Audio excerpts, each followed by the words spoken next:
मैं प्रवीण बागी जी के पास चलूंगा। सर, इस नाराजगी को सिर्फ नाराजगी के स्तर तक ही देखा जाए, क्योंकि ये एक बड़ा सवाल है, इसको बड़े अगर स्क्रीन पे देखा जाए तो एक तरफ आरएलएम की ये बात कि वो नाराज हैं और तीनों विधायक दिल्ली जाके बसे हुए हैं, वो घूम रहे हैं कि क्या हुआ, लेकिन जैसा कि रामपुकार जी बता रहे हैं और ये चर्चा भी है कि गए दिल्ली तो आए ही नहीं, और इन सब चीज के बीच में लगातार इस बात की चर्चा है कि ये लोग पार्टी छोड़ रहे हैं। दूसरी चर्चा ये है कि निशांत कुमार को बताया जा रहा है कि उनको संगठन में लाने की तैयारी चल रही है। कोई कह रहा है खरमास के बाद बड़ा निर्णय हो सकता है, नीतीश कुमार इससे पहले खुद मिलने गए थे। तो क्या इन सब का कुछ कोई कनेक्शन है कि बीजेपी दरअसल डर है बीजेपी को एक कि कहीं न कहीं नीतीश कुमार कोई बड़ा निर्णय न लें, किसी को बड़ा पद न दें या मंत्रिमंडल का बंटवारा भी होना, इसलिए एक तरफ सेटल्ड वे में कि 3 विधायक हम पहले से सेटल कर चुके हैं कि ये सपोर्ट न कर पाए। देखिए, ये जो है नाराजगी और दूरी तो दिख रही है, इसमें कुछ ज्यादा कहने की जरूरत नहीं है। पिछले कितने दिनों से उपेंद्र कुशवाहा की अपने विधायकों से बात नहीं हुई है, ये रामपुकार जी बता सकते हैं, हम लोगों को मालूम नहीं है। मगर ये जरूर है कि दूरी दिख रही है। और नाराजगी इस बात की है कि जो व्यक्ति चुनाव नहीं लड़ा, जो विधायक नहीं है और राजनीति में नहीं रहा, कोई जानता नहीं है, उसको आप अचानक ले आकर के और मंत्री पद की शपथ दिला दिया आपने। और जबकि 4 विधायक आपकी पार्टी के हैं, उन चारों में से आपने किसी को योग्य नहीं समझा कि वो मंत्री बन सके। योग्य किसको समझा? जो विधायक नहीं है, जो राजनीति में नहीं रही है, उसको ला करके आपने मंत्री बनाया। उसकी योग्यता सिर्फ ये है कि वो पार्टी सुप्रीमो उपेंद्र कुशवाहा के पुत्र हैं, इसलिए वो मंत्री बन गए। तो ये स्वाभाविक है, किसी को भी नाराजगी होगी। तो जब तक ये नाराजगी दूर नहीं होगी तब तक हमको नहीं लगता है कि पार्टी में एकता हो पाएगी। और अगर ये नाराजगी ज्यादा लंबा खींचता है तो पार्टी का विभाजन तय है, ये मुझे दिख रहा है कि पार्टी विभाजित हो जाएगी। एक तो गलती उन्होंने की कि अपनी पत्नी को टिकट दे दिया, फिर अपने बेटे को मंत्री बना दिया, और अब जो चर्चा आ रही है कि अपनी बहू को भी वो आगे कर रहे हैं। तो पूरी तरह परिवारवादी पार्टी वो बना रहे हैं। तो परिवारवादी पार्टी बना रहे हैं, इसमें किसी को कोई एतराज नहीं है, आप बनाइए, मगर बाकी लोग फिर चले जाएंगे, अपनी राह अलग वो ढूंढेंगे। आप जितने और परिवार के लोग हैं उनको लाइए, पार्टी में शामिल कराइए, चुनाव लड़ाइए। अगर जनता उनको वोट दे देती है तो जीत के आएंगे, फिर वो मंत्री सांसद बनेंगे जी। और जहां तक उपेंद्र कुशवाहा जी अस्थिर मन के हैं। वो देखिए, एक समय केंद्रीय मंत्रिमंडल में थे, अच्छा भला सब चल रहा था, अच्छे खासे विधायक थे, 6-7 विधायक उनके पास, सांसद थे उस समय। मगर वो सब अचानक छोड़ करके और एनडीए के फोल्डर से बाहर हो गए, विपक्ष की राजनीति करने लगे। और उसकी कोई वजह नहीं थी, मगर वो चले गए और एकदम सरकार के खिलाफ, बिहार सरकार के खिलाफ, केंद्र सरकार के खिलाफ मुहिम चलाने लगे। ऐसा लगा कि अब सरकार गिरा ही देंगे वो। मगर फिर अंत में उसी एनडीए के साथ आ गए जिसको गाली देते सड़क पर घूम रहे थे और शराबबंदी को विफल बता रहे थे, शिक्षा व्यवस्था को चौपट बता रहे थे, क्या क्या सब कह रहे थे उस दौर में। और उसी में साथ आकर के मिल गए, फिर चुनाव लड़ गए उसके साथ, फिर अपनी अलग पार्टी बनाई, फिर जदयू में गए, फिर अलग हो गए। तो ये सब चीजें चलती रहती हैं। इनके समानार्थक एक और राजनेता हैं बिहार में, वो है मुकेश सहनी। मुकेश सहनी और उपेंद्र कुशवाहा में बहुत साम्यता है। फर्क सिर्फ ये है कि उपेंद्र कुशवाहा लंबे समय से राजनीति में है, मुकेश सहनी अभी अभी आए हैं राजनीति में। मुकेश सहनी भी इसी तरह अस्थिर चित्त के नेता हैं। वो कब क्या करेंगे कोई सर, नहीं सवाल जानता ये है। वो है भी एनडीए में थे कि और एनडीए से फिर अलग होकर के बाहर हो गए, अब फिर एनडीए जी में आने की चर्चा हो रही है। जी।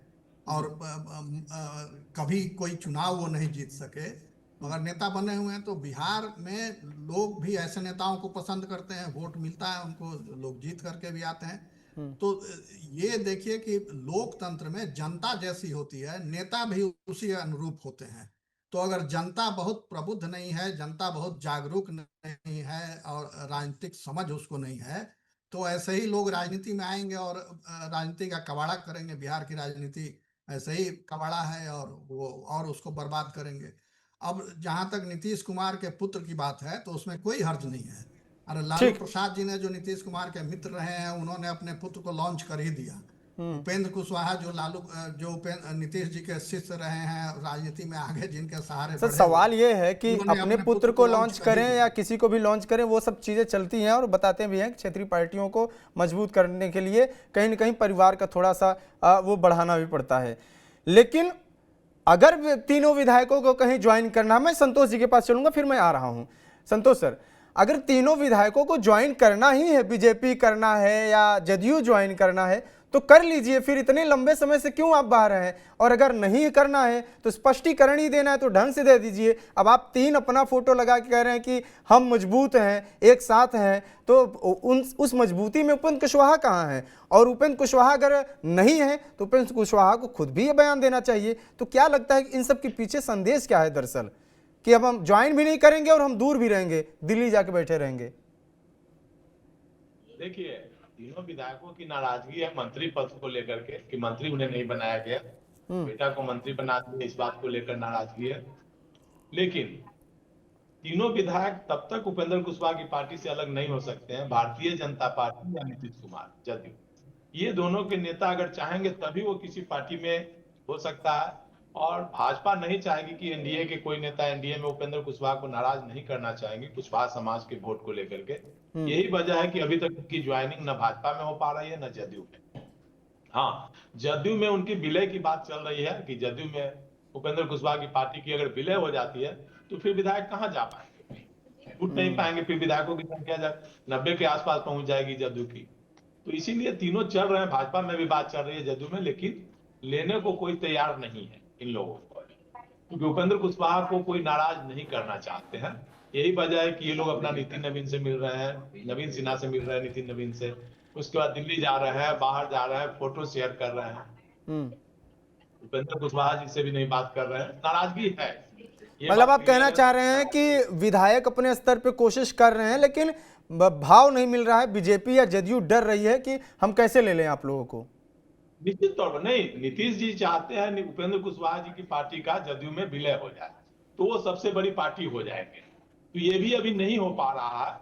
मतलब जो राजनीतिक स्थिति है उसमें उपेंद्र कुशवाहा जदयू में अगर विलय हो जाएंगे तो पार्टी उनकी टूटने से बच जाएगी।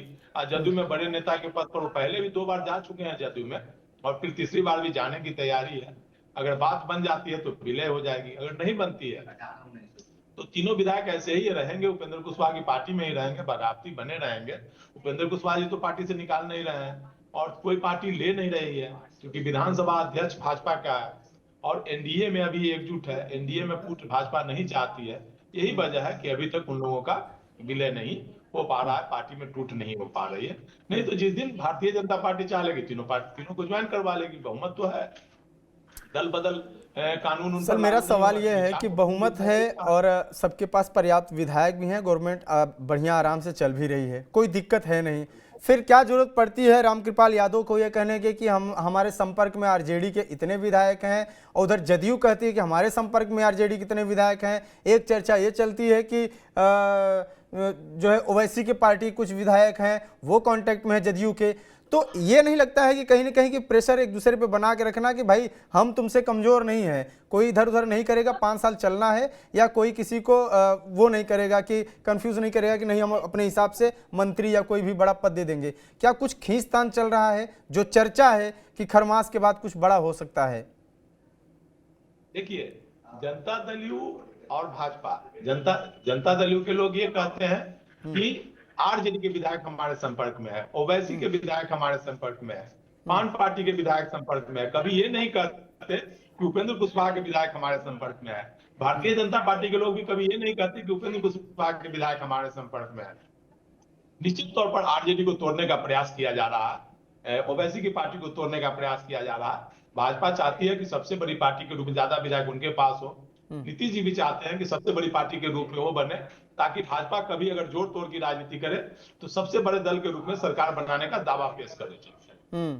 तो मेन बात है सबसे बड़े दल के रूप में स्थापित होने की। अभी भारतीय जनता पार्टी सबसे बड़ा दल है और नीतीश कुमार को हटाने की भारतीय जनता पार्टी द्वारा लगातार प्रयास की जा रही है, लेकिन नीतीश कुमार की जड़ें इतनी मजबूत है कि वो हटा नहीं पा रहे हैं, क्योंकि कई बार प्रयास किया गया और नीतीश कुमार पलटी मारकर फिर आरजेडी के पास चले जाते हैं। एक बार फिर वही स्थिति है। इसलिए ना भारतीय जनता पार्टी प्रयास कर रही है और ना जदयू। नीतीश कुमार, उपेंद्र मेरे कुशवाहा की बात है तो उपेंद्र कुशवाहा की पार्टी ऐसे ही चलते रहेगी। जिस दिन नीतीश जी चाहेंगे या भाजपा चाहेंगे उस दिन उनकी पार्टी टूट जाएगी, और अगर ये दोनों नहीं चाहेंगे तो पार्टी नहीं टूटेगी, ऐसे ही रहेगी।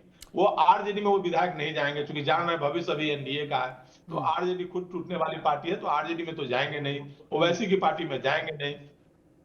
तो देखिए, नाराजगी सभी पार्टी के विधायकों की रहती है। क्या जनता दल के विधायक नहीं नाराज है? भारतीय जनता पार्टी के विधायक नहीं नाराज है, लेकिन टूटने की संख्या उनके पास उतना पर्याप्त संख्या नहीं है, इसलिए मजबूरी में रहते हैं। मजबूरी में सब लोग अपना भाजपा में है, जदयू में है, तो उपेंद्र कुशवाहा की पार्टी के विधायक भी मजबूरी में ऐसे ही मेरा सवाल यही है